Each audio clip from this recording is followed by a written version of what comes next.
What if I were to tell you that Meze just released the perfect IEM for under $200? Today we're going to talk about Meze's new IEM, the Alba, and it releases today.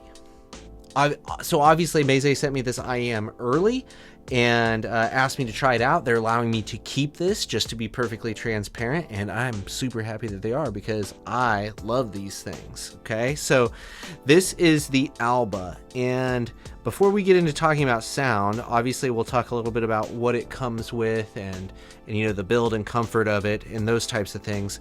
But it's a small IEM, right? Like, that is what I love about it the most. Not talking about sound, is just how lightweight and small it is. I'm just going to go ahead and pop this in my ear here so you can see how low profile this thing is. I mean, it is like just not even there. So I just love IEMs that aren't too big and bulky. You get some IEMs, you know, some of the plainer ones and stuff, and it just feels like you've got a big thing in your ear. These guys, like, it tucks away. You can barely even notice it's there. You could probably even lay down with these in your ear if you wanted to, and it would be fairly unobtrusive. So I love the form factor here. Very comfortable. My favorite thing about the IEMs.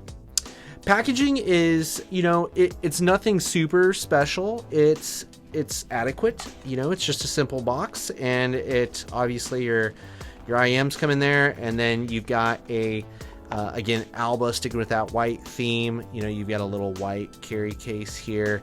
Now, mine came with 2 cables from Meze, so it comes, I would assume, typically with a 3.5, but there must be an option to get a 4.4 Pentacon, because they sent me one. So I think that you probably can get that if it's something that you're looking for.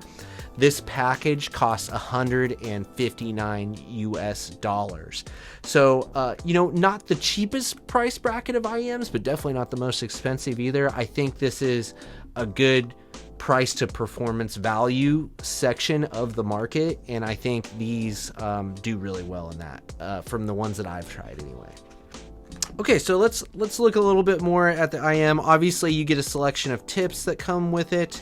But you know, tips are one of those things that it's really easy to swap those out if you want to. Obviously, this utilizes a 2-pin connector. The build is zinc and aluminum to keep it light, and those are pretty nice materials for this price range. You know, I think it's got kind of a nice, classy, understated look to it, as you would expect from Meze. You know, everything they put out just has beautiful design to it, in my opinion. So these are no different. I think they're extremely well designed, simple, subtle, beautiful IEM. Let's talk about sound. So when I was listening to these, I put some good listening time on these, right? I've had them for a couple of months, so I've been using them regularly. I find them to just hit all the right notes, right? They're comfortable to wear, so I can wear them all day or for long periods of time. The timbre on them is fantastic, right? They're a very natural sounding IEM. You don't get any weird, you know, closed in feeling when you're listening to them. I wouldn't say that they sound huge. Like, that's probably their most limiting factors. They don't sound huge, but the soundstage that's there and the imaging that's there sounds very natural, right? There's nothing off or wonky or, you know, anything about that. So I think they sound good. They've got vocals kind of right up front. I'm an acoustic listener mostly, like, so I listen to a lot of folk music and stuff like that, and I think these do a really nice job for those types of recordings to keep everything sounding like nice and natural the way they should. I find the level of detail to be extremely good. I don't feel like I'm missing anything when I'm listening to them, even when I'm coming from, you know, some higher end headphones and things like that. Obviously, they're not the most revealing thing on the market, because there's IEMs that are way more expensive out there that, you know, probably have more technical ability to them. But I would say for an under $200 IEM, these are up there with the best that I have heard. I found that just like I was able just to enjoy music when I'm listening to them, right? I wasn't over analyzing. I was using these a lot while I was working, and really I was spending the last few days of the school really, I was spending the last few days of the school year here kind of like cleaning up, organizing, doing stuff like that after the students were gone, right? And that's when I was really jamming with these.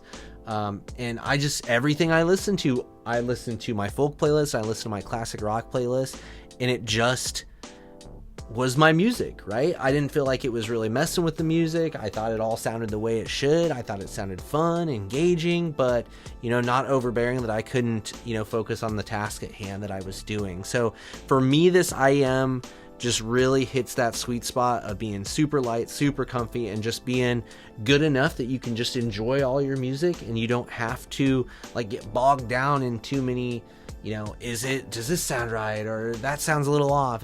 No, none of that, right? Like it just sounds good and makes music listening easy and enjoyable. So what more do you want from an IEM for under $200? I think this one checks all the boxes. The thing that I put down is like, this is what, when I tried like Sennheiser's IEMs, like the IE300, the IE200, because I wanted those IEMs because they had that nice small form factor, right? But something about the sound of those just eventually wore on me. These don't do that, right? They have the small form factor, but they also have the sound to back it up and to make me, not want to even think about like another IEM. Like I'm just like happy listening to these, right? So yeah, I think they tick all the boxes that I need for an IEM for under $200. I listened, just so you know, I listened mostly with the BTR7 or the Topping G5. No issues with either of those things. So yeah, I think if you're in the market for an IEM for around the $150, $200 range, I would strongly recommend that you take a look at the Alba. I think they're a winner, and I think there will be a lot of positive reviews coming out about these headphones in the next few days. So thanks to Meze for letting me try them out and let me keep them. I appreciate that. Thanks to you for watching. Questions, comments, concerns, any of that stuff, you want to drop that down below? That'd be fantastic. As always, I appreciate you watching. I appreciate your time. So see you in the next one.